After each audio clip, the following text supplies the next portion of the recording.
நீங்கள் பார்த்து கொண்டிருப்பது உங்கள் ஜாஷுவா டிவி. சகல ஜனங்களுக்கும் நற்செய்தி.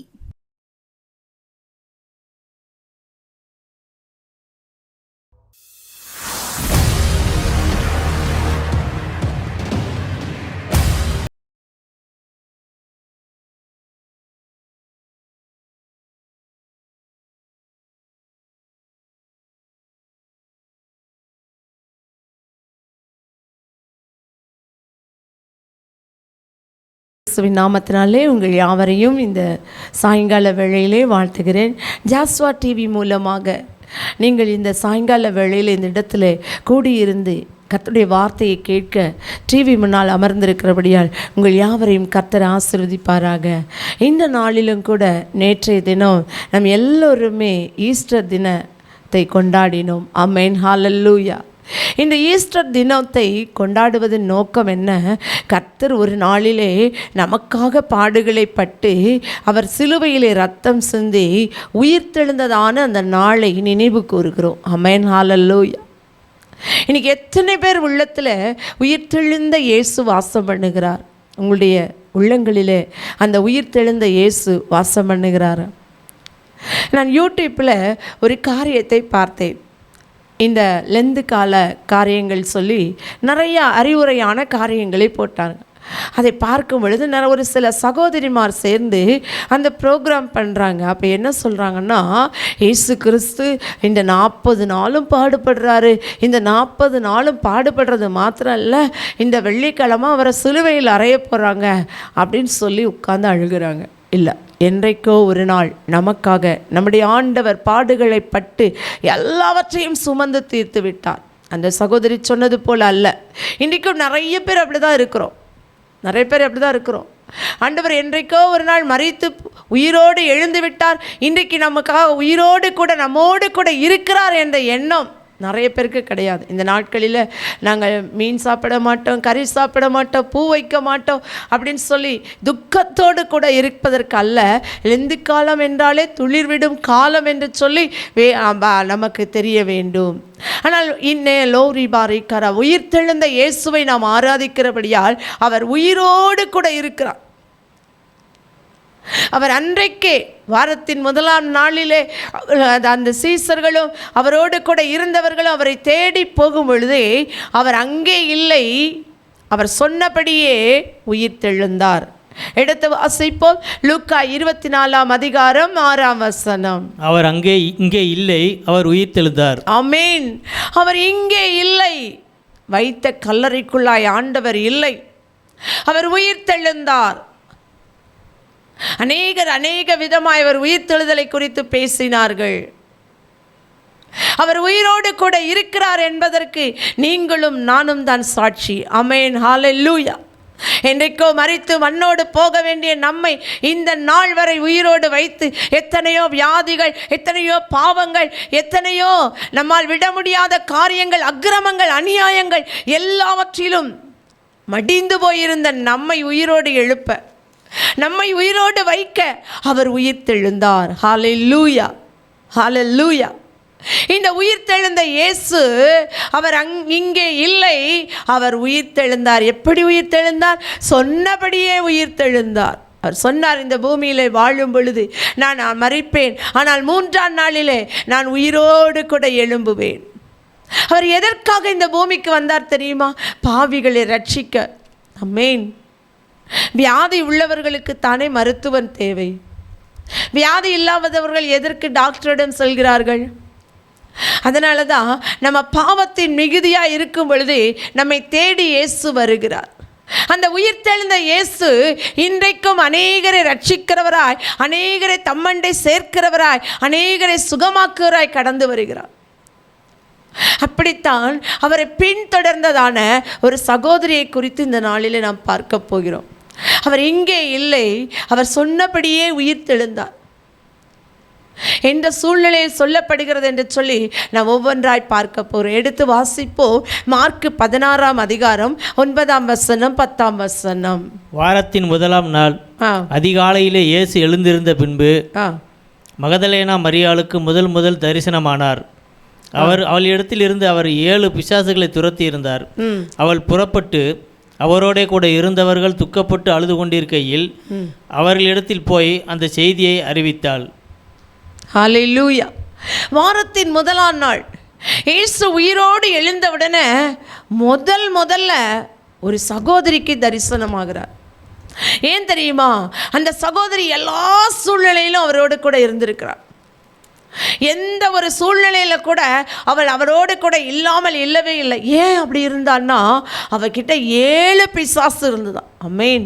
ஒரு பிசாசு இருந்ததுனாலே நம்மளால் என்ன செய்ய முடியாது? தாங்கிக் கொள்ள முடியாது. 7 வகையான பிசாசுகள் அவளுக்குள்ளே இருக்கும் பொழுது அவள் என்ன பாடுபட்டிருப்பாள் பாருங்க.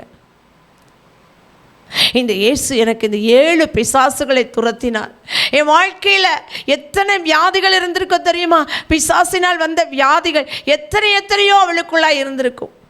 அதையெல்லாம் தேவன் சுகமாக்கி இருப்பார். அதனால தான் அந்த நன்றி அறிதலோடு கூட ஆண்டவரிடத்தில் எப்படியாவது என் ஆண்டவரை நான் பார்க்க வேண்டும் என்று சொல்லி வாரத்தின் முதலாம் நாள் அந்த இருட்டு வேளையிலே அவரை தேடி ஓடுகிறாள். அப்படின்னா என்ன அர்த்தம்? அதிகாலையிலே கர்த்தரை தேடுகிற பழக்கம் அவளுக்குள்ளாக இருந்திருக்கிறது. ஹல்லேலூயா. இன்னைக்கு உங்களுக்குள்ளாகவும் எனக்குள்ளாக இருக்க வேண்டிய ஒரு பழக்கம் என்னவென்று சொன்னால், அந்த உயிர்த்தெழுந்த இயேசுவை அதிகாலையில் தேடுகிறவர்களாய் காணப்பட வேண்டும். இன்னைக்கு நிறைய சகோதரிமார் எப்படி தெரியுமா நினைக்கிறாங்க? அதிகாலையில் எழும்பணுமா? காலையில் 4:30 மணிக்கா 3 மணிக்கா? ஐயோ, என்னாலலாம் எழும்ப முடியாது. எனக்கு அப்போ தான் நல்ல தூக்கம் வரும். நிச்சயமாக நான் சொல்கிறேன், அப்போ தான் நல்ல தூக்கம் வரும். ஆனால் எழும்பி பாருங்க, அதனுடைய ஆசீர்வாதம் வேறு. இயேசுவை நீங்கள் பார்ப்பீர்கள். ஹல்லேலூயா, ஹல்லேலூயா. இந்த செய்தியை எடுப்பதற்கு முன்பாக என்னுடைய சரீரம் பலவீனப்பட்டது. பயங்கரமான காய்ச்சல். இந்த சூழ்நிலையில் 2-3 நாளாக எப்படியாவது செய்தியை கொடுக்க வேண்டும், வந்துவிட வேண்டும் என்று சொல்லி நான் நினைக்கும் பொழுது என் சரீரம் பலவீனப்பட்டது.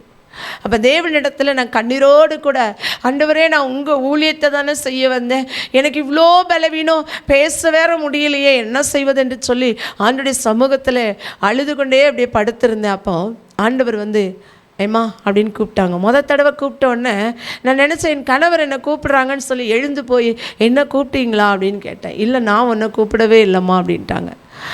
படுத்துட்டு, ஏசப்பா தான் என்னை கூப்பிடுறாங்க.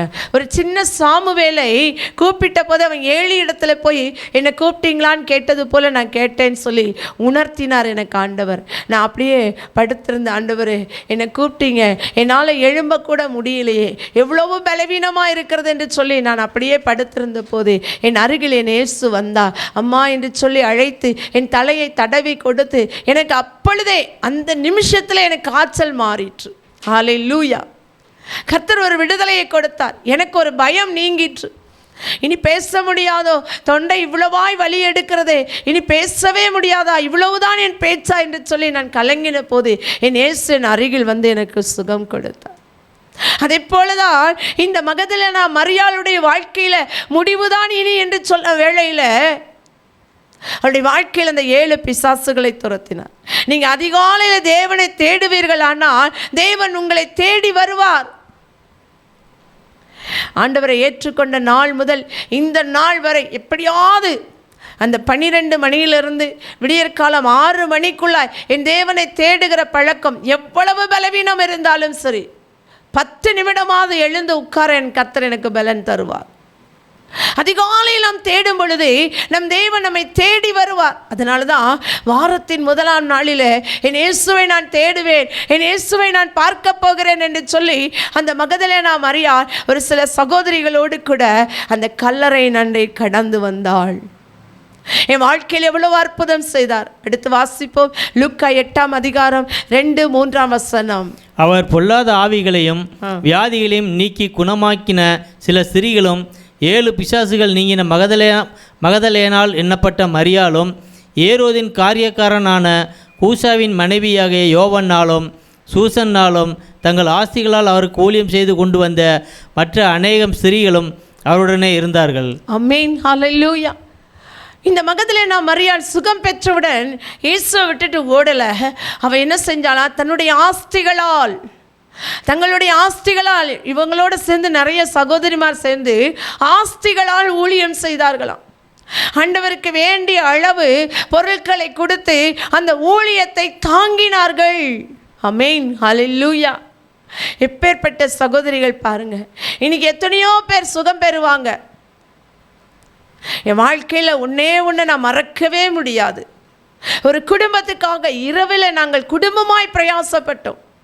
இரவெல்லாம் கண்விழித்து ஜெபிப்போம். அவங்க ஜெபிக்க மறந்தாலும் அந்த டைமில் நாங்கள் கரெக்டாக நிலையாக நிற்போம். ஆண்டவரே, இந்த குடும்பத்தில் இந்த குடும்பத்தின் பிள்ளைகள் ஆசீர்வதிக்கப்படணும், இந்த குடும்பம் விடுவிக்கப்படணும்னு சொல்லி பல மணி நேரங்கள் தேவ சமூகத்தில் கரெக்டாக 11:30 இருந்து ஆண்டவர் எவ்வளவு நேரம் ஜெபிக்க சொல்கிறாரோ அவ்வளவு நேரம் அந்த குடும்பத்துக்காய் கதறினோம்.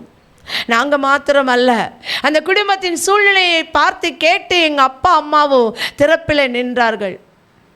ஆனால் அவர்கள் மறந்து போனார்கள். தேவன் அந்த குடும்பத்தை ஆசீர்வதித்தார்.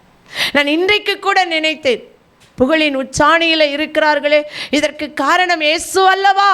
ஆமென், ஹல்லேலூயா. தேவன் ஒருபோதும் கைவிட மாட்டார். மகதலேனா மரியாளும் அவளோடு கூட இருந்த சகோதரிகளோ கர்த்தருக்கு ஊழியம் செய்வதில் தங்கள் ஆஸ்திகளை கொடுத்தார்கள். எப்பேற்பட்ட ஒரு சகோதரி பாருங்க.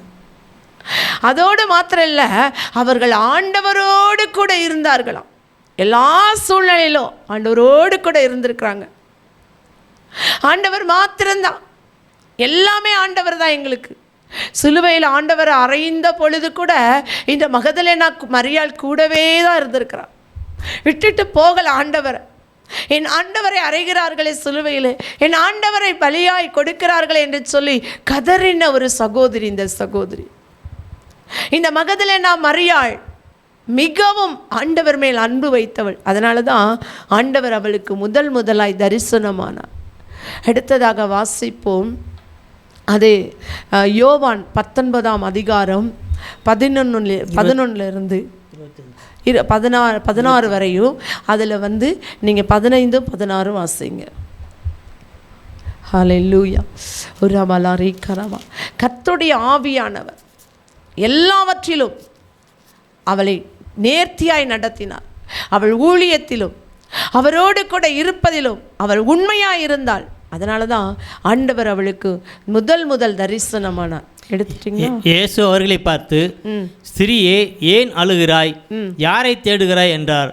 அவள் அவரை தோட்டக்காரன் என்று எண்ணி, ஐயா, நீர் அவரை எடுத்துக்கொண்டு போனது உண்டானால் அவரை வைத்த இடத்தை எனக்கு சொல்லும், நான் போய் அவரை எடுத்துக்கொள்வேன் என்றாள். இயேசு அவளை நோக்கி, மரியாளே என்றார். அவள் திரும்பி பார்த்து ரபூனி என்றாள். அதற்கு போதகரே என்று அர்த்தமாம். ஹல்லேலூயா. இப்போ அவ அந்த கல்லறை கிட்ட இருந்து கதறா, ஐயோ, என் ஆண்டவரை யாரோ எடுத்துட்டு போயிட்டாங்களே, என் ஆண்டவரை நான் பார்க்கணும். எதற்காக போனாங்க தெரியுமா? கந்த வர்க்கமிட. ஆண்டவருடைய சரீரத்துக்கு தைலங்களை பூச அவர்கள் கடந்து போனார்கள் இந்த சகோதரிமார். ஆனால் அங்கே இல்லை என்றவுடன் இவருடைய கண்கள் கலங்கின, இருதயம் நடுங்கின, பயம் சூழ்ந்து கொண்டது. யாரோ என் ஆண்டவரை எடுத்துக்கொண்டு போய்விட்டார்களோ என்று சொல்லி. ஆனால் அங்கே இருந்த தூதர்களோ ஏன் அழுகிறாய் என்று கேட்டார்கள். ஆண்டவர் மரியாளை பார்த்து ஏன் அழுகிறாய் என்று கேட்டபோது இவர் தோட்டக்காரன் என்று சொல்லி அவரிடத்தில் கேட்கிறார், என் ஆண்டவரை நீங்கள் எடுத்துகிட்டு போயிட்டீங்களா, எனக்கு கொடுத்துருங்க. ஆமென், ஹல்லேலூயா, ஹல்லேலூயா. எப்பேற்பட்ட அன்பு பாருங்க. ஆண்டவரை எடுத்துக்கொண்டு போனார்களானால் என்கிட்ட கொடுத்துருங்க, என் ஆண்டவர் எனக்கு வேண்டும் என்று சொல்லி ஆண்டவருடைய சமூகத்தில் அவள் கெஞ்சுகிறவளாய் காணப்படுகிறாள். ஆண்டவருடைய அன்பு எனக்கு வேணும், என் ஆண்டவர் என்னோடு கூட இருந்தால் போதும் என்று சொல்லி அவள் நன்கு அறிந்திருந்தாள். உடனே அவர் பார்த்து மரியாளே என்று கூப்பிட்டவுடன் ரபுனி, என் போதகரே என்று சொல்கிறார். மரியாளே என்று கூப்பிட்டவுடன் அவளுக்கு எப்படி தெரிந்தது என்று சொன்னால், இவர்கள் ஒவ்வொரு நாளும் ஆண்டவரோடு கூட இருந்த அந்த ஐக்கியம் தானே. இன்னைக்கு உங்கள் பேரை சொல்லி ஒருத்தர் கூப்பிட்டா அவங்க இன்னார் அப்படின்னு தெரிந்து கொள்ள வேண்டுமானா நம்ம அவங்களோட கூட என்ன செஞ்சுருக்கணும்? ஐக்கியமாக இருந்திருக்கணும். அப்படி ஐக்கியமாக இல்லைன்னா நம்ம வாழ்க்கையில் என்ன செய்யாது? அவங்க கூப்பிடும்போது நமக்கு தெரியாது. அவங்க கூப்பிடும்போது என்ன செய்யாது? நமக்கு தெரியாது. இயேசு மரியாளே என்று சொன்னவுடன் போதகரே என்று சொல்லி அவள் சொல்லத்தக்கதான கிருபையை அவள் பெற்றாள். அடுத்த வசனம் வாசிப்போம். வசனத்தை சொல்லிட்டு, மகதலேனா மரியாள், யோவான் 20:18, மகதலேனா மரியாள் போய் தான் கர்த்தரை கண்டதையும் அவர் தன்னுடனே சொன்னவைகளும் சீசருக்கு அறிவித்தாள். ஆமென், ஹல்லேலூயா. கர்த்தரை கண்டதையும் அவர் சொன்னதையும் சீசர்களுக்கு என்ன செய்தாலும் அறிவித்தார். அப்ப சுவிசேஷத்தை சொன்னதான முதல் சகோதரி மகதலேனா மரியாள் தான். ஹல்லேலூயா, ஹல்லேலூயா. அவர் உயிர் தெழுந்தார், அவர் உயிரோடு கூட வந்து விட்டார், அவர் சொன்னபடியே உயிரோடு வந்தார் என்று சொல்லி சீசர்களுக்கு அறிவித்தவள் அவள்தான். ஆமென், ஹல்லேலூயா. தேவனை குறித்து அது வேத வசனம் சொல்கிறது, ஒரு இடத்துல முதல் தேவனை தரிசித்தவள் அந்த மகதலேனா மரியாளாம். வேதம் சொல்கிறது முதல் எவ்வளோ பெரிய பாக்கியம் பாருங்க. 7 பிசாசுகளோடு அவள் கஷ்டப்பட்டு இருக்கும்போது எத்தனை பேர் அவளை பார்த்து நகைத்திருப்பார்கள், எத்தனை பேர் அவளை பார்த்து இவளெல்லாம் ஏன் வாழ்கிறாள் என்று சொல்லியிருப்பார்கள். இன்றைக்கி உங்களுடைய வாழ்க்கையில் அப்படிப்பட்ட நிந்தனை அவமானங்களோடு நீங்கள் இருக்கிறீங்களா? உங்கள் வாழ்க்கையில் ஒரு சித்தம் ஆண்டவர் வைத்திருக்கிறார். அந்த உயிர் தெழுந்த இயேசு உங்களுடைய வாழ்க்கையில் ஒரு சித்தம் கொண்டபடியால் தான் உங்கள் வாழ்க்கையில் அவர் பிரவேசித்திருக்கிறார். இந்த மகதலேனா மரியாளை குறித்து தேவன் ஒரு சித்தம் வைத்திருந்தார். அவளுக்குத்தான் முதல் தரிசனமாக வேண்டும் உயிரோடு கூட எழுந்து என்று சொல்லி அவளும் அதை விடாது பற்றி கொண்டாள். ஆண்டவரை ஒரு நிமிஷம் கூட என்ன செய்யலை, அவள் விடலை. எப்படி யோசித்திருப்பா பாருங்க. நான் எனக்கு என்னமோ அந்த இடத்துல தோணுது, அவள் இரவு முழுவதும் நிச்சயமாக என்ன செஞ்சுருக்க மாட்டா, தூங்கியிருக்க மாட்டா. எப்படியாவது கல்லறையில் போய் சீக்கிரமாக அந்த கல்லை புரட்டி ஆண்டவருக்கு சுகந்த வர்க்கங்களை நம்ம இடணும். நமக்கு என்னென்ன அவள் எவ்வளோ உயர்ந்த அந்த சுகந்த வர்க்கங்கள் தைலங்களை எடுத்துகிட்டு போயிருப்பான்னு பாருங்கள். ஏன்னா ஆஸ்திகள் நிறைந்த பெண்கள் அவளுக்கோடு கூட இருந்ததுனால அவள் எல்லாரையும் கூட்டிகிட்டு போய் எப்படியாவது ஆண்டவருக்கு அந்த தைலங்களை இட்டு ஆண்டவரை துதிக்க வேண்டும் என்று சொல்லி அவள் நினைத்தாள். இரவு முழுவதும் அவள் தூங்காமல் இருந்திருப்பார். வேத வசனம் சொல்கிறது அவள் கல்லறைக்கிட்டே இருந்தாளாம். எங்கே வைக்கிறாங்க ஆண்டவரை, என்ன செய்ய போகிறாங்க எல்லாத்தையும் பார்த்துக்கிட்டே இருந்தாளாம். அவர் சிலுவையில் அறையப்படும் போது அந்த சிலுவை பாதையில் கடந்து போகும் பொழுது கூடவே போயிருக்கிறார். எவ்வளோ அன்பு பாருங்க. ஆண்டவருக்காக அவள் எவ்வளவு அன்பாய் வாழ்ந்திருக்கிறாள். இன்றைக்கு உங்களுடைய வாழ்க்கையிலும் அந்த உயிர் தெழுந்த இயேசு, ஏதோ நேற்று ஈஸ்டர் பண்டிகையை நான் சந்தோஷமாய் கொண்டாடினேன், ஈஸ்டர் எனக்கு ஒரு சந்தோஷமான நாள் என்று சொல்லி நீங்கள் நினைக்க வேண்டாம். கர்த்தரின் உள்ளத்திலே உயிர் தெழுந்த இயேசுவாய் பிறந்திருக்கிறார். என்னுடைய வாழ்க்கையில் இதுவரை நான் மரித்த இயேசுவாய் நினைத்த அந்த இயேசு இன்றைக்கு உயிரோடு கூட எழுந்திருக்கிறார். என்னுடைய வாழ்க்கையில் நான் இயேசுவை நான் நோக்கி பார்ப்பேன். அந்த மகதலேனா மரியாளை போல இயேசுவுக்கா என் வாழ்க்கையை ஒப்பு கொடுப்பேன் என்று சொல்லி நீங்கள் ஒப்பு கொடுக்க வேண்டும். நன்மையை பெற்ற நீங்கள் ஆண்டவரை மறந்து போனீர்களோ? மகதலேனா மரியா தேவனிடத்திலே நன்மையை பெற்றுவிட்டு மறந்து போகாமல் தேவனை தேடினாள். அவள் மறந்து போகவில்லை, தேவனை பின்பற்றி பின்னால் சென்றாள், தேவனோடு கூட ஐக்கியப்பட்டாள். அதனால தான் அவளுக்கு கர்த்தர் முதல் தரிசனமான அவருக்கு ஊழியம் செய்தாள். எப்படி தெரியுமா? தன்னுடைய ஆஸ்திகள் எல்லாவற்றிலும் அவருக்கு ஊழியம் செய்தாள், எல்லாவற்றையும் கொடுத்து அவரோடு கூட இருந்தாள். இன்னைக்கு நம்ம வாழ்க்கை எப்படி இருக்கு? நம்ம வாழ்க்கையில் நம்ம எப்படி இருக்கிறோம்? அந்த உயிர் தெழுந்த நாளை கொண்டாடின நீங்கள் அந்த உயிர் தெழுந்த இயேசுவை உங்களோடு கூட அந்த இயேசுவோடு கூட வாழ்கிறீர்களா? இல்லை நீங்கள் வேறு பிரச்சனையிலே மாட்டிக்கொண்டு இருக்கிறீர்களா? நிறைய பேர் சொல்கிறாங்க வாழ்க்கையை என்ஜாய் பண்ணுறேன்னு சொல்லி பாவத்திலும் சாபத்திலும் விழுந்து போகிறோம். நம்மையும் அறியாமல் எல்லா மனுஷரும் வாழ்கிறாங்க, நானும் வாழ்கிறேன். இந்த 40 நாள் நான் எல்லாவற்றையும் விட்டுட்டேன், இந்த 40ஆவது நாள் முடிஞ்ச உடனே இந்த ஈஸ்டர் பண்டிகையில் நான் எல்லாவற்றையும் திரும்ப எடுத்துக்கொள்வேன் அப்படின்னு சொல்லி நம்ம பாவத்துக்கு அடிமைப்பட்டு போவோமானால் அதனால் என்ன பிரயோஜனம்? அந்த 40 நாள் இருந்த உபவாசம். உயிர்த்தெழுந்த இயேசு நம்மோடு கூட இருப்பாரானால் இந்த 40 நாள் மாத்திரமல்ல, நான் உயிரோடு இருக்கும் நாளெல்லாம் என் இயேசுவுக்காய் வாழ்வேன். மகதலேனா மரியாளை போல இயேசுவை நான் அறிவிப்பேன். அந்த உயிர்த்தெழுந்த இயேசு என் வாழ்க்கையில் வந்துவிட்டார், அவர் இங்கே இல்லை, அவர் சொன்னபடியே உயிர்த்தெழுந்தார் என்று சொல்லி முதல் தேவனை தரிசித்து தேவனை கண்டதையும் அவர் சொன்னதையும் சொன்ன அந்த சகோதரியைப் போல உங்கள் வாழ்க்கையை ஒப்பு கொடுப்பீர்களா? உங்கள் வாழ்க்கையில் மகதலேனா மரியாளை போல தேவனுக்காய் வாழ்வீர்களா? தேவனுடைய சமூகத்தில் அவளைப் போல பேர் பெறுவீர்களா? இந்த நாளிலும் உங்கள் வாழ்க்கையை தேவ கரத்தில் ஒப்பு கொடுத்து ஜெபிப்போமா? எல்லோரும் தலைகளை தாழ்த்தி ஜெபிப்போம். ஹல்லேலூயா, ஹல்லேலூயா. ஆண்டவரே, நாங்கள் உம்மை ஸ்தோத்தரிக்கிறோம் அப்பா. ஆண்டவரே, உம்மை துதிக்கிறோம் அப்பா. இந்த நாளிலும் கூட இந்த உயிர்த்தெழுதலின் செய்தியை கேட்ட நம்முடைய பிள்ளைகளை கர்த்தர் உயிர்ப்பிக்கும்படியா ஜெபிக்கிறோப்பா. மகதலேனா மரியாளை போல உம்மை தேடி ஆண்டவரே அதிகாலையே உம்மை தேடி வந்ததான உம்முடைய பிள்ளைகள் ஒவ்வொருவரையும் ஆசீர்வதிக்கும்படியா ஜெபிக்கிறோப்பா. அவர்கள் வாழ்க்கையில் எத்தனையோ போராட்டங்கள் மத்தியிலிருந்து உம்மை ஏற்றுக்கொண்டார்களே அப்பா, அவர்களை நீர் விடுவித்தீரே. அந்த நன்றி அறிதலோடு கூட ஆண்டவரே உமக்கு ஸ்தோத்திரம். உமக்கு உண்மையாய் வாழ தௌலாபா ரீக்கரபா உமாக்கர பௌத்தன ரீக்கரபா உமோடு கூட சேர்ந்து வாழ்கிற பாக்கியத்தை ஆண்டவரே இவர்களுக்கு நீர் கொடுப்பீராக. யாரெல்லாம் ஆண்டவரே இந்த நாட்களில் உம்முடைய அன்பை பெற்றுக்கொண்டு உம்முடைய அதிசயங்களை அற்புதங்களை பெற்றுக்கொண்டு பின்வாங்கி போனார்களோ அத்தனை பேர்களையும் திரும்ப உம்மண்டை கூட்டி சேர்க்க நாங்கள் ஒப்பு கொடுக்கிறோம் ஆண்டவரே. சீக்கிரத்தில் அப்படிப்பட்ட அற்புதங்களை கர்த்தர் செய்வீராக. உயிர்த்தெழுந்த இயேசு ஒவ்வொரு உள்ளத்திலும் பலத்த கிரியை செய்ய நாங்கள் ஒப்புக் கொடுக்கிறோம். ஒவ்வொரு குடும்பங்களிலும் ஆண்டவருடைய வல்லமை இறங்கட்டும். உங்கள் நாமத்தை மகிமைப்படுத்தும், பெரிய காரியங்களை செய்யும். மீட்பர் இயேசு நாமத்தின் நல்ல பிதாவே, ஆமேன், ஆமேன். கர்த்தர் தாமே இந்த செய்தியை கேட்ட உங்கள் யாவரையும் ஆசீர்வதிப்பாராக. ஆமேன், ஆமேன்.